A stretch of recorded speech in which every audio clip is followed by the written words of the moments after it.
Coach, it's been about a month since you were introduced as the Chiefs head coach. Does it seem like a month, as busy as you've been? I'll tell you what, it's flown by. We've been very busy in a good way, but it has gone by fast. Who have you seen more over the past 4 weeks, your wife or John Dorsey? John Dorsey, not even close. Yeah, she actually just got back into town here, so she's been. I've got a daughter getting married, so she's been out doing that, and I've been doing stuff with John. Time-wise, are you on track, the things you want to be able to get done after the first month? We are. We've situated our staff on the football side, and then we've worked through our roster and evaluated the players there. We've worked through the free agents and are continuing to do so, not only on our team, but the free agents that are out there in the league. And then we've started on the college players. So, and at the same time, you're breaking up the day where half of it's football, where you're also doing scheme. So the defense and offense are meeting, special teams are meeting, putting together their game plan so when the players come in that they can present their side of the football to them. There's been a number of coaches over time who were in a place for a long time, left for whatever reason. Dick Vermeil in Philadelphia, Marty Schottenheimer here, Tom Coughlin wins a Super Bowl with the Giants and does it again. How do things change when you go somewhere else? And, you know, with the knowledge and experience that you have after having gone through it before, is it invigorating? I mean, what's the scenario for you like to try to get the Philadelphia experience recreated here? Yeah, well, listen, I think every place is different, obviously. I think change can be good and at certain times throughout anybody's life, but at certain times in this National Football League life. And so I had a great experience in Philadelphia. We won a lot of football games. I can bring that experience with me of that day in and day out operation. I think John Dorsey and I are on the same page as far as what we think is needed to make a team successful. So that part helps. And then it's a matter of getting down and getting busy is really what it is.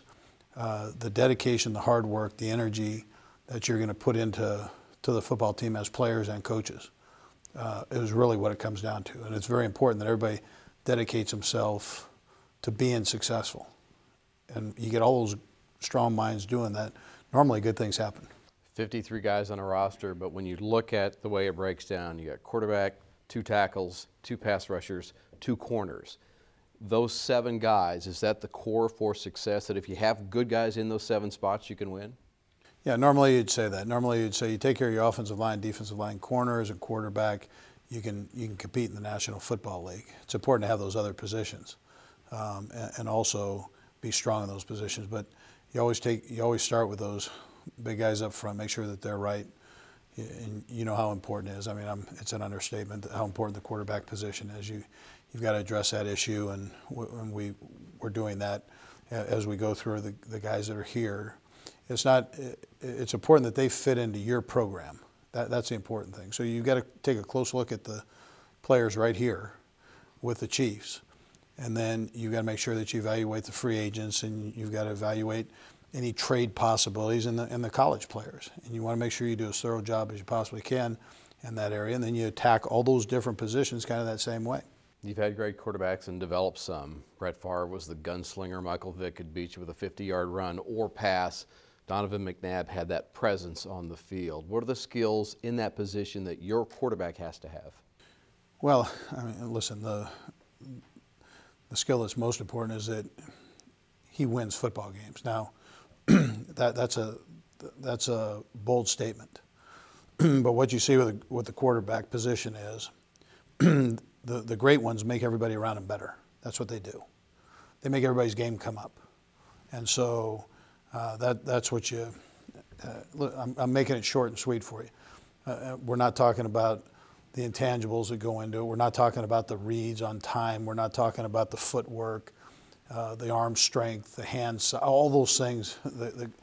But the bottom line is that guy, he doesn't have to be the prettiest. That's not but does he give you an opportunity to win football games, and does he allow his players around him to raise their game up that much to go do that. Some have tried to water down the quarterback position in the last 10 years. I just need my guy to manage the game. Well, the quarterback that's Super Bowl MVP didn't manage the game. He won the game. He made everybody better around him. Is that a mentality that you reject when people say, I just need my quarterback to be the manager? Yeah, listen, the quarterback is an extension of the whoever that offensive coach is, head coach, whoever that is, that quarterback's that. And he's got to be that on the field. He has to be in charge in this offense. Now, there are different philosophies, but in this offense, that's what he has to be. You look at the great, you mentioned them, right? You look at those guys, they all had that ability to make everybody around them better and to win games. When you look at the combine coming up in a couple of weeks, the agents and the players have made it different to evaluate the scenario. It's not one-stop shopping. Quarterback is going to do the interviews maybe, and the running backs are going to do the conditioning, but they're not going to do the bench press. And quarterback's going to throw at his pro day at his school. Is it tougher now to evaluate guys because you can't do everything in one spot? Well, no, listen, we understand that you're going to have to go out. We're sitting here with the number 1 pick. So you understand you're going to have to go out and visit players. We're going to do that.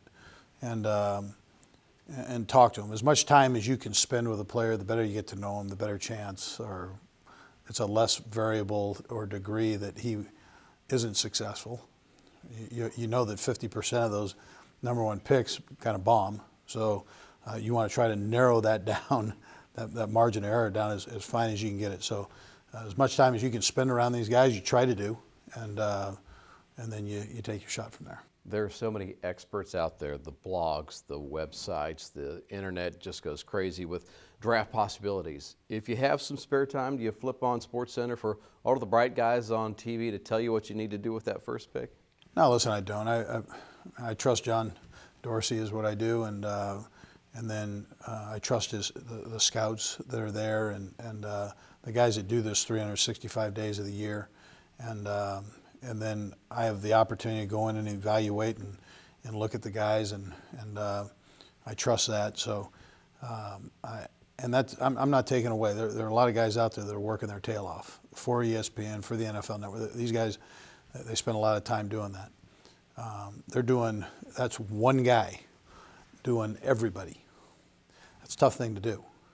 Where we have a whole scouting department that covers the country, that narrows that down and has.